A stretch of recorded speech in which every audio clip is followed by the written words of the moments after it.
안녕하세요. 저는 수면의학 전문의, 올해 87세가 된 정세훈입니다. 반세기가 넘는 세월 동안 저는 병원 진료실에서 수많은 분들의 긴 밤을 함께 지켜보았습니다. 잠을 이루지 못하는 밤이 얼마나 고통스러운지 저는 누구보다 깊이 알고 있습니다. 어느 날 진료실 문이 살짝 열리더니 한 할머니가 조심스럽게 들어오셨습니다. 원장님, 저 요즘 이상해졌어요. 밤이 무서워요. 78 새 이명자 씨였습니다.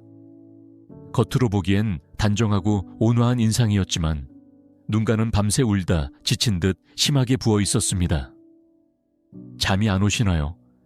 제가 조용히 묻자 그분은 바로 그 자리에서 눈물을 흘리셨습니다. 자려고 누우면 심장이 자꾸 두근거려서 잠을 잘 수가 없어요. 겨우 잠이 들어도 2시간 정도 지나면 눈이 떠지고 그 다음에는 다시 잠을 못 자요. 이렇게 몇 달째예요.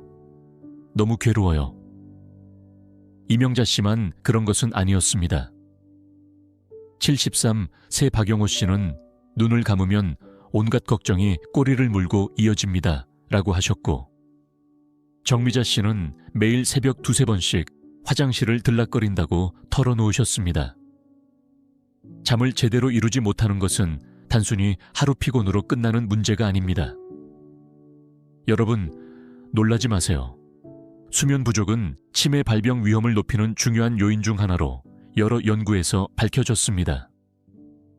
50대 이상 성인이 하루 6시간 이하로 잠을 잘 경우 7시간 이상 자는 사람에 비해 치매 위험이 30% 높아지며 하루 5시간 이하로 수면을 취하면 그 위험이 2배로 뛰어오른다는 연구 결과도 있습니다. 그럼에도 불구하고 이를 심각하게 받아들이지 않는 분들이 여전히 많습니다.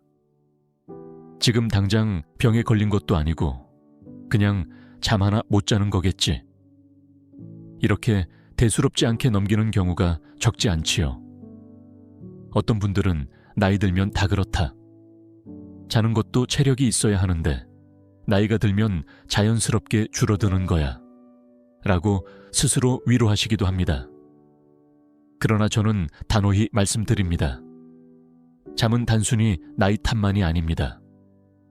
올바른 방법을 몰라서 제대로 된 수면 루틴을 갖추지 못해 고통받고 계신 것입니다. 이 영상은 그 해답을 찾고자 오신 여러분께 제가 평생 진료하며 얻은 한 가지 소중한 비밀을 나누기 위해 준비했습니다. 값비싼 약이나 복잡한 치료법이 아닙니다. 단 한 숟가락이면 됩니다. 그 한 숟가락이 무엇인지, 정말 효과가 있는지, 그리고 어떻게 내 몸에 맞게 사용할 수 있는지를 지금부터 실제 사례와 함께 풀어드리겠습니다. 구독과 좋아요 눌러주시고 끝까지 영상을 시청해주세요. 시청을 마치고 나면 오늘 밤부터는 좀 더 편안한 잠을 기대하셔도 좋습니다. 박영호 씨는 올해 73세입니다. 은퇴 전에는 중학교 수학교사로 근무하셨던 분이지요. 처음 저를 찾아왔을 때 그는 눈 밑이 깊게 꺼져 있었고 손에는 커다란 커피잔을 들고 있었습니다. 밤에 도무지 잠이 오질 않아서요. 새벽마다 커피라도 마셔야 살아있는 기분이 들어요. 커피를 끊어야겠다고 조심스럽게 말씀드리자 영호 씨는 깊은 한숨을 쉬며 말했습니다. 원장님, 그러면 저는 정말 끝장입니다. 밤에 겨우 2시간 자고 깨어나는데 그 다음엔 아무리 누워있어도 잠이 오질 않아요. 그 말을 들은 저는 잠시 말을 잇지 못했습니다. 사실 이런 이야기를 하루에도 몇 번씩 듣습니다.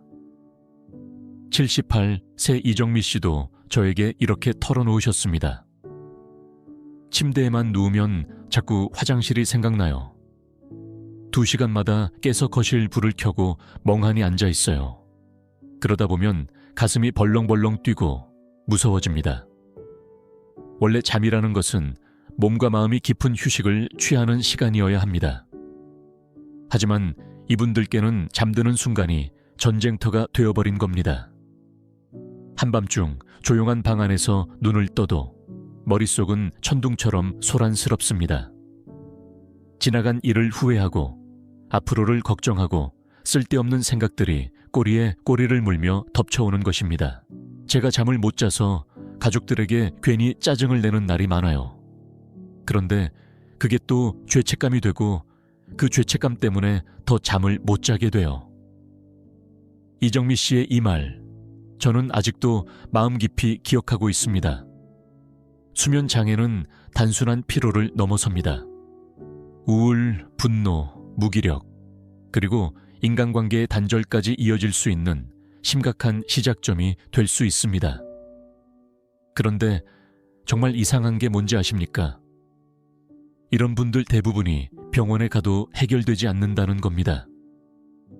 수면제를 처방받아도 불안해서 먹지 못하고 민간요법을 찾아봐도 믿을 만한 정보는 없고 결국 혼자서 고통을 견디고 계신 겁니다.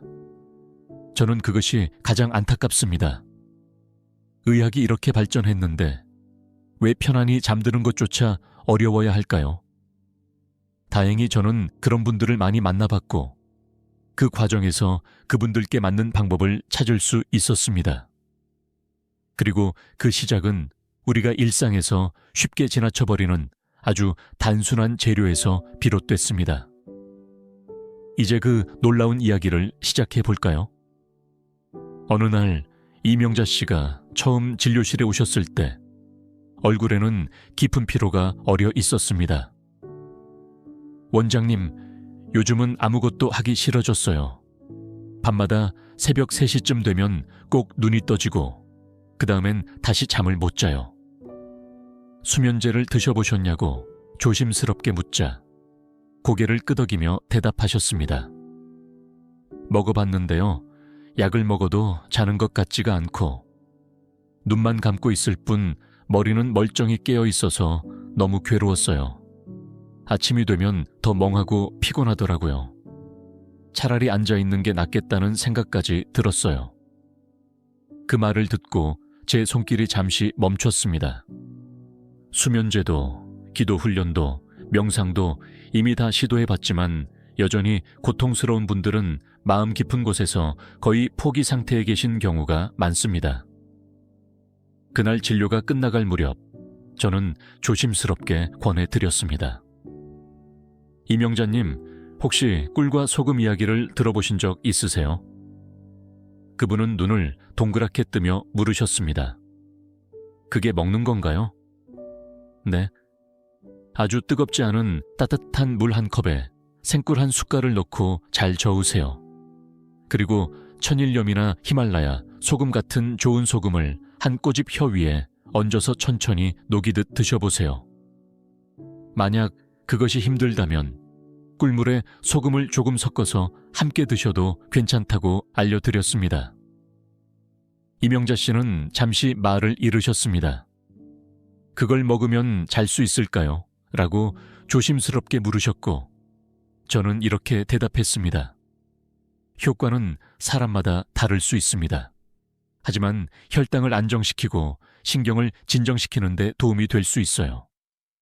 수면제와 병행해서 해보시면 몸을 좀 더 편안하게 가라앉히는 데 도움이 될 수 있습니다.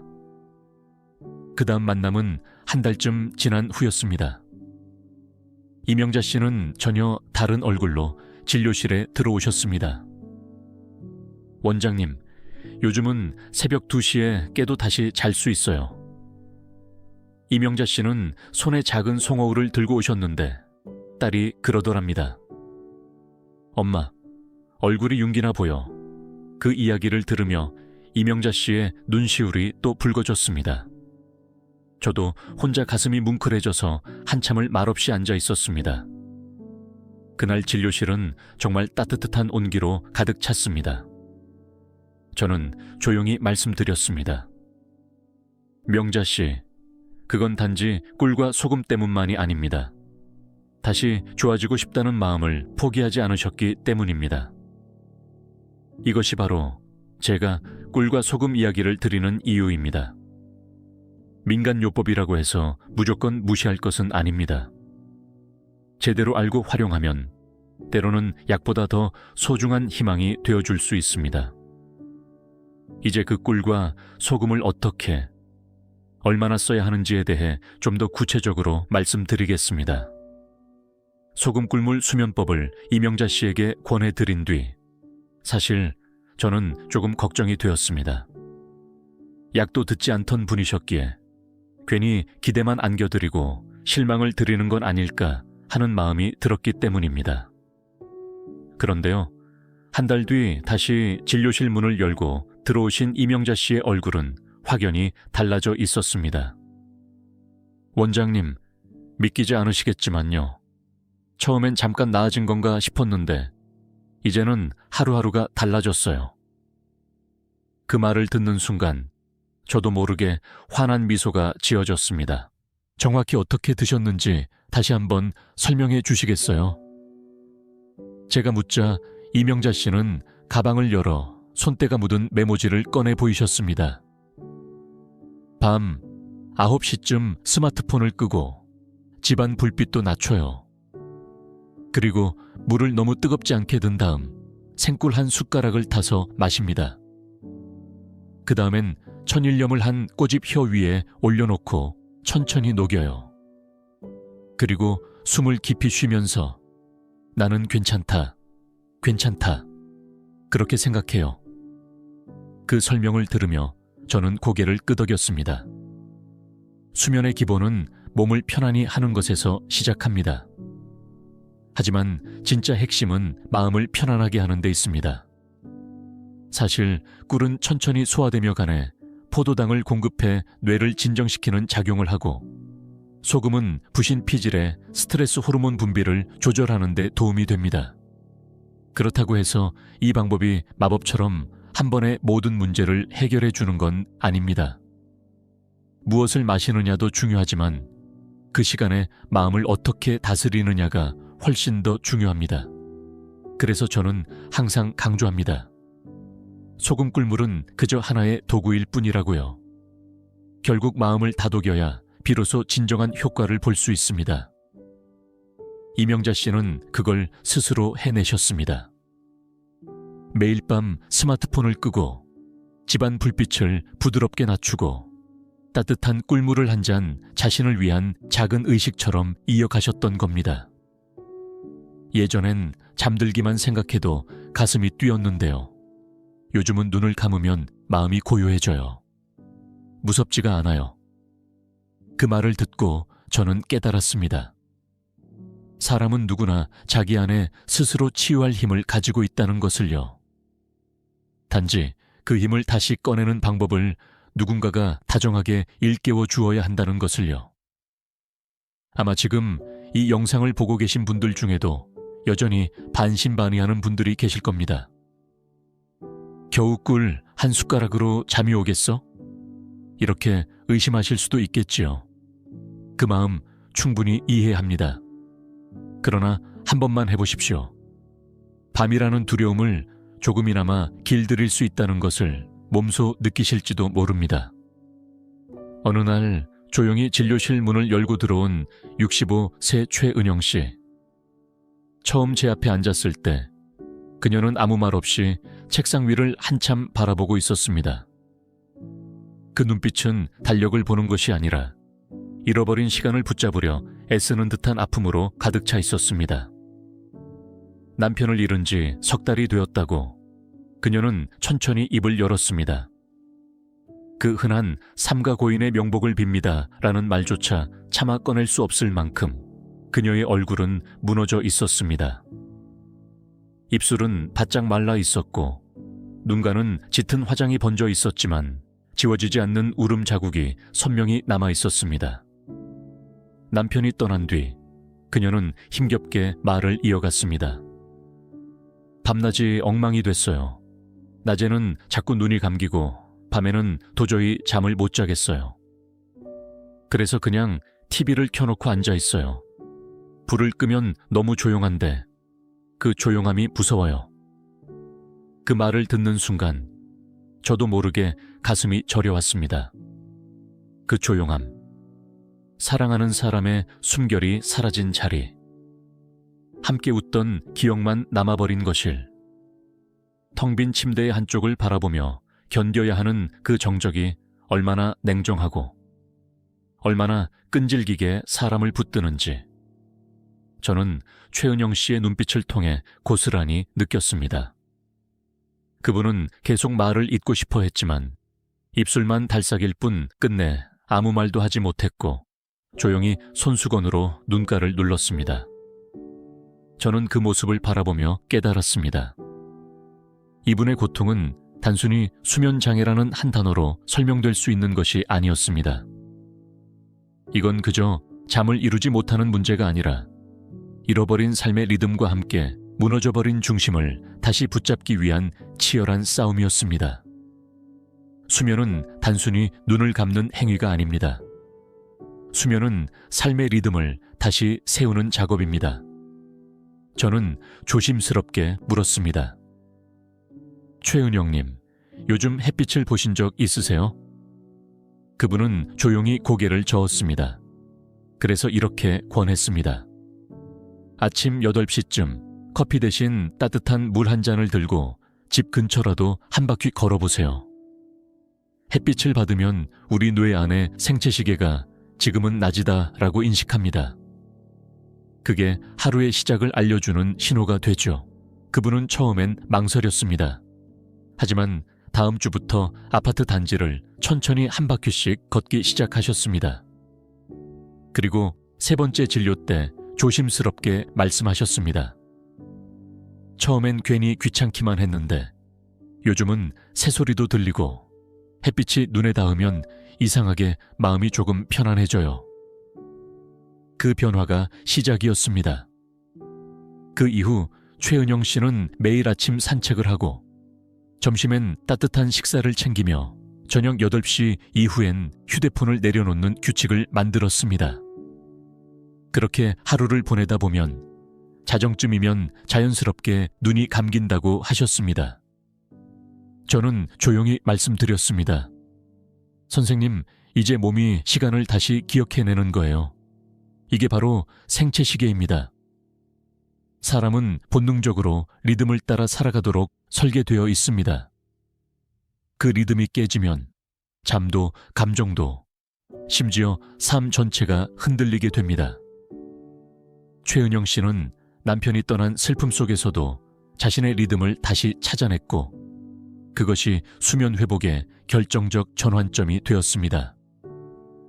지금 이 영상을 보고 계신 여러분 중에도 혹시 비슷한 상황에 처해 계신 분이 계신가요? 밤에 잠들기 힘든 것은 결코 의지가 약해서가 아닙니다. 단지 당신 안의 생체시계가 아직 제대로 울리지 않고 있을 뿐입니다. 그 시계를 다시 맞추기 위해 필요한 것은 거창한 것이 아닙니다.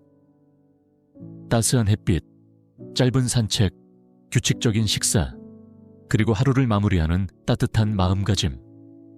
단지 그뿐입니다. 이제 하루의 끝을 더욱 편안하고 효과적으로 만들기 위해 필요한 소금 꿀물 수면법의 정확한 조제법과 섭취 방법을 소개해 드리겠습니다. 이 부분은 많은 분들이 특히 궁금해 하셨던 주제이기도 합니다. 원장님, 그 꿀물은 어떻게 만드는 건가요? 요즘 진료실에서는 이런 질문을 정말 많이 듣습니다. 그래서 오늘은 아주 차근차근 하나하나 설명해 드리려 합니다. 우선 필요한 것은 물 한 컵입니다. 약 200ml 정도가 적당하지요. 물은 너무 뜨겁지 않게 손등에 데웠을 때 따뜻하다고 느껴질 정도로만 데워야 합니다. 물이 너무 뜨거우면 꿀 속 좋은 성분이 파괴될 수 있고 반대로 너무 미지근하면 몸이 충분히 이완되지 않기 때문입니다. 따뜻한 물 한 컵에 꿀을 한 큰 숟가락 넣어주세요. 만약 꿀맛이 너무 강하게 느껴진다면 반 스푼 정도만 넣어도 괜찮습니다. 꿀은 가능하면 가열하지 않은 생꿀을 사용하는 것이 좋습니다. 조금 가격이 나가긴 하지만 마누카 꿀도 아주 좋은 선택입니다. 일반 마트에서 쉽게 구할 수 있는 정제된 꿀은 당분 함량이 너무 높아 오히려 효과가 떨어질 수 있으니 주의하셔야 합니다. 그리고 소금입니다. 소금은 절대 물에 함께 타지 마세요. 작은 그릇에 소금을 덜어한 꼬집만 혀 위에 올려놓고 조용히 천천히 녹여 드세요. 씹거나 삼키지 말고 소금이 점막을 통해 천천히 흡수되도록 기다리는 것이 중요합니다. 여기서도 선택이 중요합니다. 반드시 천연 미네랄이 풍부한 소금을 고르셔야 합니다. 히말라야 소금, 죽염, 천일염, 구운 소금 같은 자연 그대로의 소금이 좋습니다. 반면 공장에서 대량 생산되는 경제염은 오히려 체내 이온 균형을 흐트러뜨릴 수 있기 때문에 피하셔야 합니다. 이 방법을 소개해드리면 많은 분들이 이렇게 물어보십니다. 결국 그냥 꿀물 아닌가요? 뭐가 그렇게 특별하죠? 하지만 진짜 중요한 건 언제, 어떻게, 그리고 어떤 마음으로 마시느냐입니다. 이 꿀물은 단순히 갈증을 해소하는 음료가 아닙니다. 하루를 마무리하며 내 몸과 마음에 보내는 신호입니다. 이제 몸을 풀고 마음을 내려놓고 잠을 받아들일 시간이야 라는 조용한 신호. 저는 항상 이렇게 말씀드립니다. 이건 약이 아니라 하루를 정리하는 의식입니다. TV를 끄고 조명을 은은하게 낮추고 따뜻한 잔을 손에 들고 천천히 마시는 그 몇 분이야말로 몸과 마음을 부드럽게 밤의 세계로 이끌어주는 소중한 순간입니다. 그렇게 해야 비로소 우리의 뇌가 이제 자도 괜찮다는 메시지를 받아들일 수 있습니다. 이렇게 작은 습관 하나가 쌓이다 보면 우리의 몸은 다시 생체 리듬을 회복하기 시작합니다. 그리고 어느 날 문득 깨닫게 됩니다. 어라, 오늘은 새벽까지 깨어있지 않았네 하는 놀라운 순간을요. 여기서 69세 윤서진 씨의 이야기를 잠시 나눠보겠습니다. 윤서진 씨는 한때 문화센터 수업을 꾸준히 다니셨지만 최근엔 사람 만나는 것이 부담스러워 집에만 계신다고 하셨습니다. 밤에 잠을 못 자니까 낮에는 너무 피곤하고 사람들과 얘기하는 것도 짜증나더라고요. 진료실에 앉은 윤서진 씨의 얼굴은 온통 피로로 가득해 보였습니다. 원장님, 꿀물이 좋다고 해서 해봤거든요. 그런데 저는 오히려 속이 더부룩해지고 잠이 더 안 오더라고요. 그 이야기를 듣고 저는 고개를 끄덕였습니다. 누구에게나 똑같은 방법이 통하는 것은 아닙니다. 특히 위장이 예민한 분들은 꿀이 오히려 부담이 될 수 있습니다. 그래서 저는 윤서진 씨께 개인에게 맞춘 조절 방법을 따로 제안드렸습니다. 서진님, 꿀을 따뜻한 물에 푸는 대신 아주 묽게 희석해서 드셔보세요. 물량을 300ml로 늘리고 꿀은 반 숟가락만 넣는 겁니다. 그리고 소금은 아예 다른 시간에 따로 드시는 것도 좋은 방법입니다. 예를 들면 저녁 식사 후 소금만 혀 위에 살짝 올려두는 식으로요. 서진님은 반신반의하는 표정이었지만 이게 마지막이라는 생각으로 한번 해볼게요. 라며 조심스럽게 웃으셨습니다. 그리고 2주 뒤 다시 진료실을 찾은 윤서진 씨는 처음으로 환하게 웃으며 들어오셨습니다. 원장님, 요즘은요, 잠자리에 누워도 마음이 훨씬 덜 복잡해요. 처음엔 꿀맛도 별로였는데 이제는 그 향만 맡아도 마음이 조금 가라앉아요. 그 이야기를 들었을 때 저도 모르게 가슴 깊이 반가운 마음이 올라왔습니다. 결국 중요한 건 자신의 몸에 맞게 조절할 수 있느냐는 것입니다. 어떤 분은 꿀을 아주 적게 넣어야 하고 어떤 분은 소금만으로도 충분하며 또 어떤 분은 단지 시간대를 조금만 바꿔도 수면의 질이 달라집니다. 수면이라는 것은 외부에서 주어지는 정답이 아니라 오직 내 몸이 보내는 맞춤 신호를 읽어내는 과정입니다. 우리가 해야 할 일은 그 신호를 무시하지 않고 조심스럽게 따라가는 것입니다. 그리고 이렇게 조금씩 자신만의 리듬을 되찾아가는 모습을 볼 때마다 저는 참으로 기쁘고 감동을 느낍니다. 진료실을 찾는 많은 분들이 공통적으로 하시는 말이 있습니다. 원장님, 침대에 누우면 왜 이렇게 잠이 안 올까요? 저는 조심스럽게 묻습니다. 혹시 잠들기 직전까지 스마트폰 보시나요? 그러면 10분 중 9분이 고개를 끄덕입니다. TV를 켜놓고 유튜브를 틀어두고 카톡 알림을 확인하는 것. 요즘 시대엔 너무나 당연한 일처럼 느껴지지요. 하지만 바로 그 당연한 습관이 우리의 수면을 망치는 가장 큰 원인 중 하나입니다. 윤서진 씨도 처음에는 이렇게 말씀하셨습니다. TV 안 켜면 집이 너무 조용해서 무서워요. 그래서 밤새 리모컨을 손에 쥔 채 켜진 화면 앞에서 겨우겨우 잠들려 애쓰셨다고 했습니다. 제가 권해드린 방법은 아주 단순했습니다. 첫째, 저녁 8시 이후에는 스마트폰을 거실에 두고 침실로 가져가지 않기. 둘째, 잠들기 1시간 전에는 TV를 완전히 끄기. 셋째, 소금 꿀물 마시기. 이 3가지만 지켜도 우리의 몸은 이제 활동을 멈추고 쉬어야 할 시간이라고 자연스럽게 받아들이기 시작합니다. 사람의 뇌는 생각보다 단순해서 빛과 소리에 매우 민감하게 반응합니다. 밝은 조명, 자극적인 영상, 잦은 알림 소리는 뇌를 각성시켜서 우리가 잠을 자는 척은 해도 실제로는 뇌가 쉬지 못하게 만듭니다. 윤서진 씨도 처음엔 적응하기가 쉽지 않으셨다고 했습니다. 스마트폰 없이 잠드는 게 이렇게 불안한 일인지 몰랐어요. 그런데요, 일주일 정도 지나니까 몸이 먼저 조용해지더라고요. 예전에는 침대에 누워 눈만 감으면 생각들이 미친 듯이 돌았는데 요즘은 그냥 마음이 조용해졌다고 서진님이 말씀하셨습니다. 그 말을 들으며 저는 안도의 숨을 내쉬었습니다. 수면은 고요함 속에서 이루어집니다. 아무 일도 일어나지 않는 조용한 침실이야말로 사실 우리 뇌에게 최고의 휴식 공간이 되는 것입니다. 혹시 지금 이 영상을 보고 계신 분 중에도 잠자리에 누워 스마트폰 화면을 들여다보다 어느새 시간이 훌쩍 지나버리는 분이 계시다면 오늘만큼은 그 화면 대신 소금 꿀물 한 잔을 준비해 조용한 음악을 틀고 눈을 감아 보시길 바랍니다. 여기서 잠깐 주의해야 할 점이 있습니다. 소금 꿀물이 좋다고 해도 아무 음식이나 함께 드시면서 소금 꿀물을 마시면 효과가 제대로 나타나지 않습니다.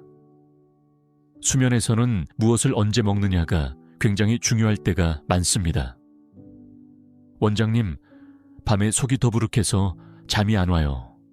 새벽에 자꾸 갈증이 나요. 이런 말씀을 들으면 저는 꼭 여쭈어봅니다. 저녁 식사는 몇 시쯤 하세요? 대부분의 답은 늦은 시간이었습니다. 저녁 8시, 9시, 심지어 10시가 다 되어 식사하고 바로 눕는 분들도 계셨지요. 그중 한 분이 바로 66 새 정태수 씨였습니다. 정태수 씨는 은퇴 후 생활 리듬이 완전히 무너졌다고 하셨습니다. 낮에 뭐 하다 보면 어느새 오후가 되고 저녁은 혼자 먹기 싫어서 일부러 늦게 먹어요. TV를 보다 출출하면 컵라면이나 떡볶이 같은 걸 먹기도 해요. 저는 듣자마자 바로 말씀드렸습니다. 태수님, 그것이 수면을 가장 크게 방해하는 원인일 수 있습니다.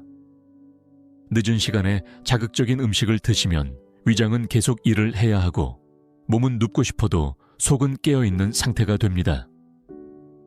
그날 이후 정태수 씨는 저와 약속했습니다. 저녁 6시 이전에 가볍게 식사를 마무리하고 이후에는 따뜻한 보리차나 감차 정도만 마시기로요. 그리고 2주 뒤 다시 진료실에 오신 정태수 씨는 이렇게 말씀하셨습니다.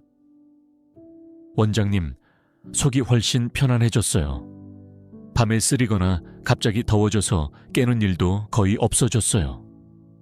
신기하게도 새벽에 깨더라도 다시 누우면 자연스럽게 눈이 감겨요.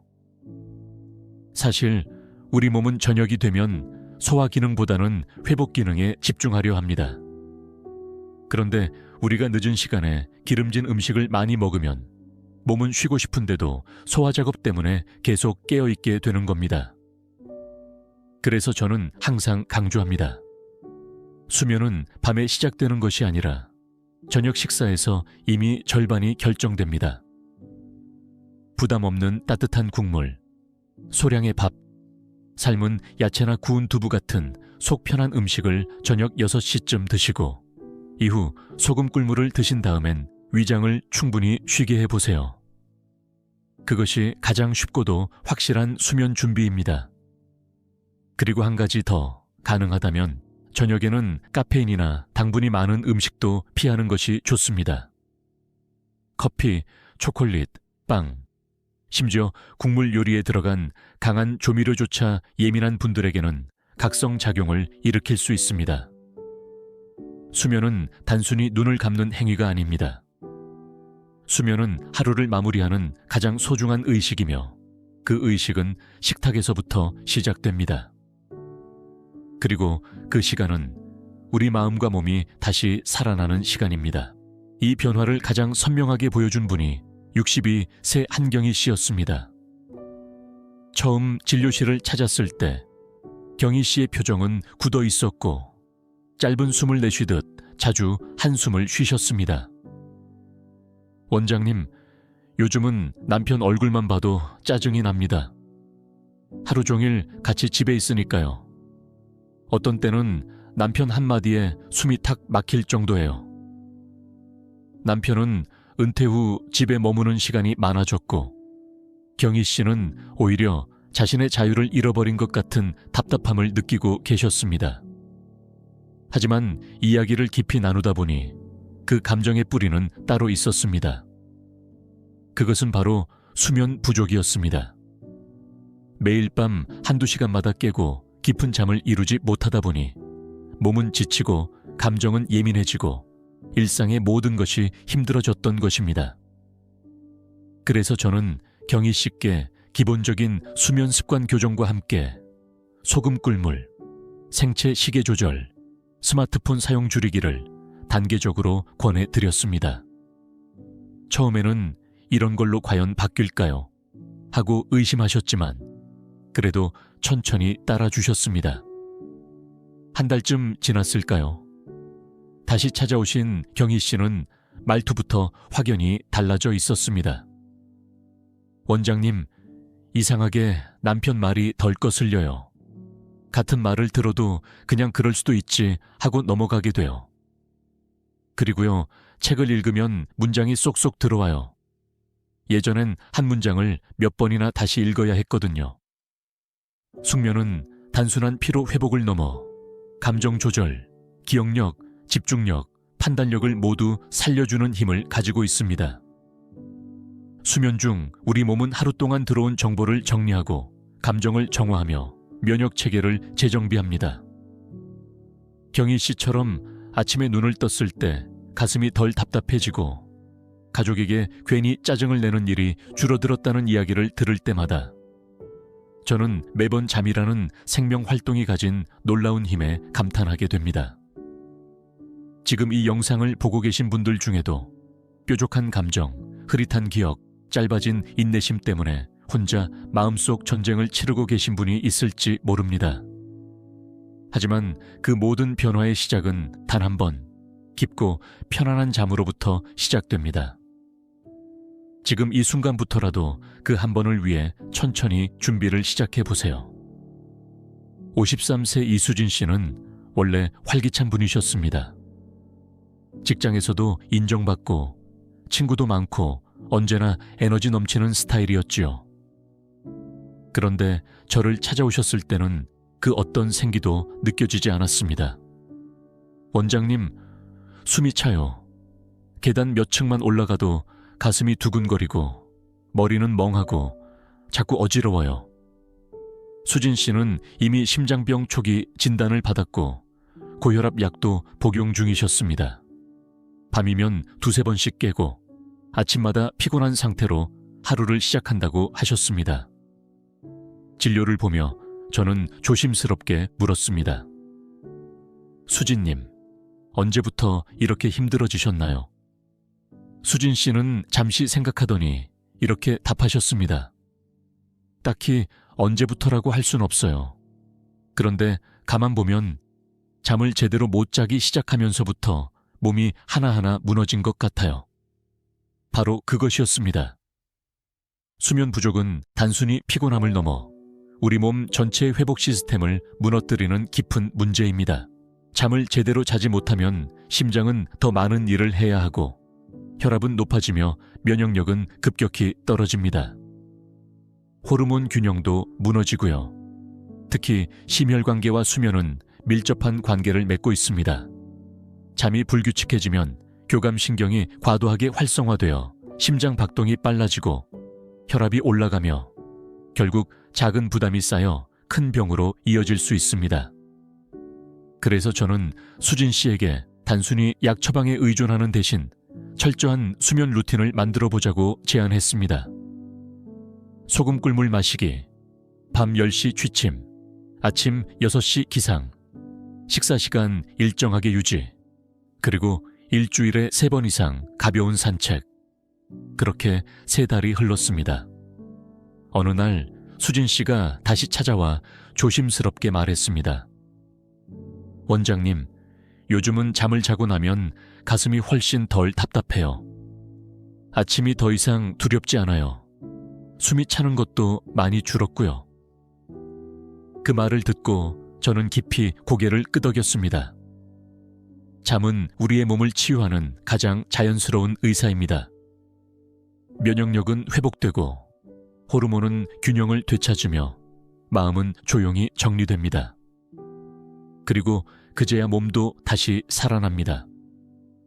우리는 때로 병원이나 약에만 의지하려 하지만 사실 그보다 먼저 해야 할 일은 몸이 스스로 회복할 수 있는 환경을 만들어주는 것입니다. 그리고 그 시작은 매일 밤 우리가 잠드는 방식에 달려 있습니다. 잠을 잘 수 없다는 것은 때로 몸이 아프다는 말보다 더 깊은 절망을 안겨줍니다. 밤새 눈을 감아도 잠들지 못하고 새벽마다 시계를 바라보며 뒤척이다가 해가 뜨기도 전에 억지로 하루를 시작하는 고단함. 저는 이 마음을 수없이 들어왔고 수없이 가슴으로 껴안아 왔습니다. 그래서 오늘 이 영상은 잠을 자는 방법을 알려드리기보다 잠을 통해 삶을 다시 회복할 수 있다는 희망을 전해드리고 싶었습니다.